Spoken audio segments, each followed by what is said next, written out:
एक इंसान है जिसने मेहनत की है, उन्होंने आपके पार्टी को जिताया है, आपके महायुति को जिताया है, आपका काम हो गया तो उनको उठाकर आप बाजू में रख दिए। थोड़ी तो इंसानियत रखिए मेरे भाई। आप मुझे कहने के लिए कुछ भी कह दीजिए।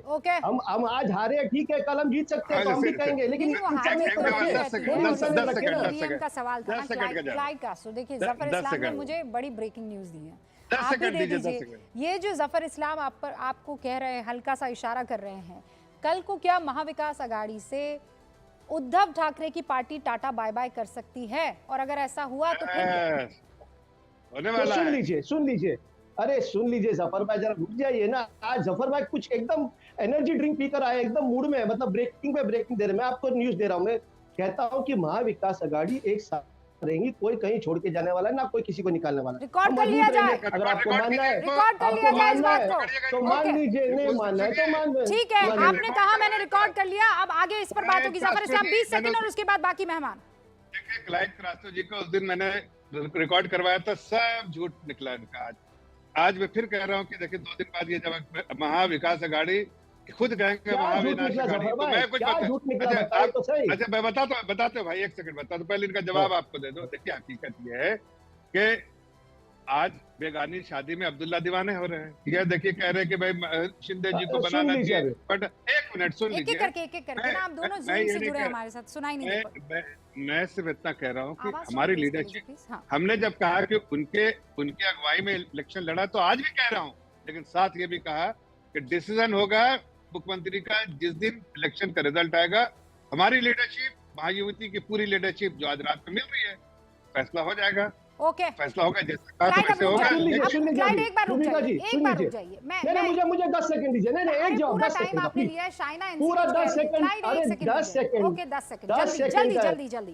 इन्होंने जफर भाई ने कहा बेगानी शादी में अब्दुल्ला दीवाना। इनका तो ऐसा है कि भाई अपने भाई के शादी में जो तोहफे आए थे ना, ये चोरी करके ले गए, बोले भाई हमारे तोहफे हम ले जा रहे थे। इनकी हालत ऐसी है। ओके शाइना खत्म हो गए भाई, खत्म हो गए। देखिए शिंदे गुट की नेता शाइना एनसी हमारे साथ है, तोहफे चोरी करके निकल गया। आप दोनों रुकिए। शाइना जी, आप जिस बात को लेकर, जिस दूल्हे को लेकर ये दोनों लड़ रहे हैं, उस दूल्हे की पार्टी से आप ताल्लुक रखती हैं, सच बताइए ना। अगर मान लीजिए आपकी पार्टी के नेता सीएम नहीं बनते हैं तो फिर क्या मैसेज जाएगा?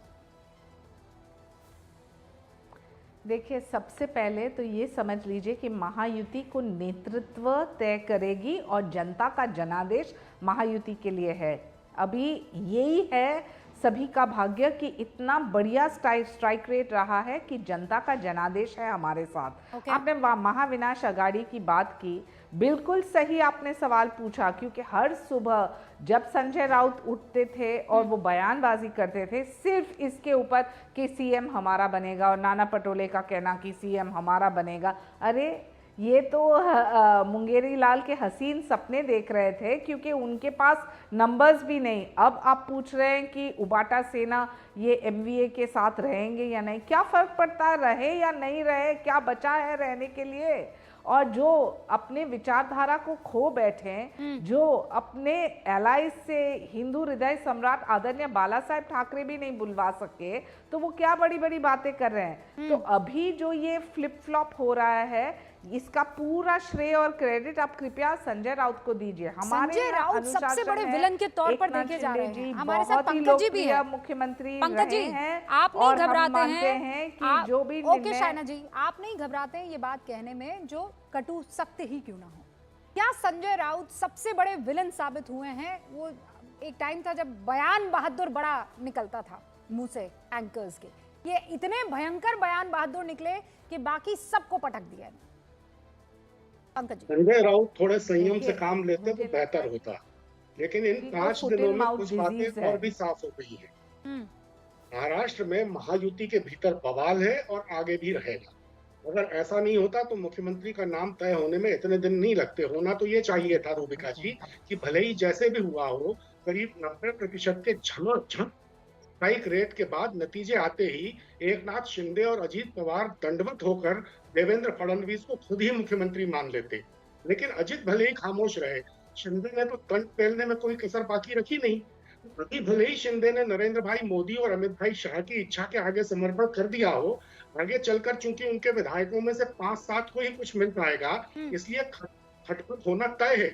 ऐसा इसलिए भी होगा कि भारतीय जनता पार्टी भी हेरा फेरी की अपनी आदत से बाज आएगी नहीं और शिंदे के 57 और अजीत के 41 विधायकों की तपस्या भंग करने के लिए तांडव नृत्य भी करेगी और मोहिनी अट्टम नृत्य भी करेगी। ओके, लेकिन कौन सा अच्छा, ये लोग जो इन लोगों पर पंकज जी जो आरोप आप लगा रहे हैं, मैं उसका जवाब जफर इस्लाम से ले लूंगी, लेकिन आप जो लोग ईवीएम पर बार बार ये पूरी की पूरी हार का ठीकरा फोड़ रहे हैं, ये कहां तक जायज है, कब तक जायज है?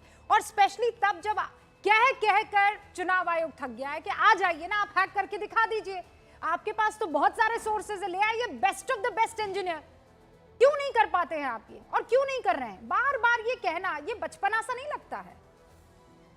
ईवीएम तो संदिग्ध है, और रही बात निर्वाचन आयोग की कि हैक करके बता दें, तो जीवीएल नरसिम्हा राव को भेज दीजिए, वो खुद ही हैक करके बता देंगे। उन्होंने बड़ी पूरी किताब लिखी फरवरी 2010 में, लालकृष्ण आडवाणी जी ने उसकी प्रस्तावना लिखी, नितिन गडकरी जी ने उसका विमोचन किया। अरे पर 14 साल पहले लिखी थी ना, उसके बाद तो चीजें बदली है कि नहीं बदली, आप मुझे बताइए। सबसे पहला ईवीएम जब आया तो किसकी सरकार थी सर? किसकी सरकार थी? आप लोग जीत रहे थे कि नहीं जीत रहे थे? जब तक आप जीते तब तक ईवीएम रानी बिटिया, और जैसे ही कोई हार आपकी होती है तो आप कहते हैं ये पापी है, ये चुड़ैल है। ऐसे कैसे चलेगा, ये बताइए मुझे। देखिए, जो भी सरकार ईवीएम लाई थी, वो लाई थी इस मंशा के साथ कि उसका सकारात्मक सदुपयोग होगा। आपने ठीक कहा कि 2010 के बाद तो स्थितियां बहुत बदल गई, तो ऐसी बदल गई कि अब स्ट्राइक रेट इस तरह का आने लगा। देखिए, मैं आपको एक बात बताता हूँ रूबिका जी, भारतीय जनता पार्टी महाराष्ट्र में, फिर रोक रही हूँ, जनता वोट दे रही है तभी तो स्ट्राइक रेट आ रहा है ना। अगर लोग घर से बाहर नहीं निकलते, वोटिंग परसेंटेज नहीं बढ़ता, तो वो स्ट्राइक रेट नहीं आता। वो वोट जा कहाँ रहा है? आप देखिए, 5 घंटों में वोट प्रतिशत कितना बढ़ा के दिखाया गया। 5 बजे क्या प्रतिशत बताया गया और रात को 11:30 बजे क्या प्रतिशत बताया गया। 76 लाख वोटों का फर्क पड़ा है 5 घंटे में। 76 लाख लोग लगे हुए थे लाइन में।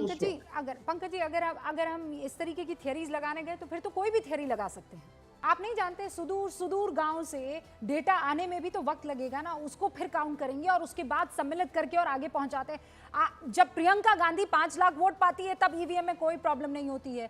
जब आप यहाँ झारखंड में सरकार बनाते हैं तब ईवीएम में कोई प्रॉब्लम नहीं होती है। लेकिन महाराष्ट्र में ईवीएम गड़बड़ है, या तो कह दीजिए सब जगह गड़बड़ है। प्रियंका जीती है, गड़बड़ी से जीती है। झारखंड आप जीते हैं, गड़बड़ी से जीते, कह दीजिए। जब सिलेक्टिव और टारगेटेड होता है रूबिका जी, तो इसी तरह होता है। अरे ये कोई नई बात नहीं है। इतनी समझदारी भारतीय जनता पार्टी में है कि कैसे करना है, किस तरह करना है। चाइना एनसी कुछ कह रही है, चाइना जी। देखिए, ये कहाँ का न्याय है कि आपको जब 1 वोट ज़्यादा मिले तो वो जनता का जनादेश, हमें जब 100 वोट ज़्यादा मिले तो ईवीएम टैंपरिंग। ये कहाँ से न्याय बनता है?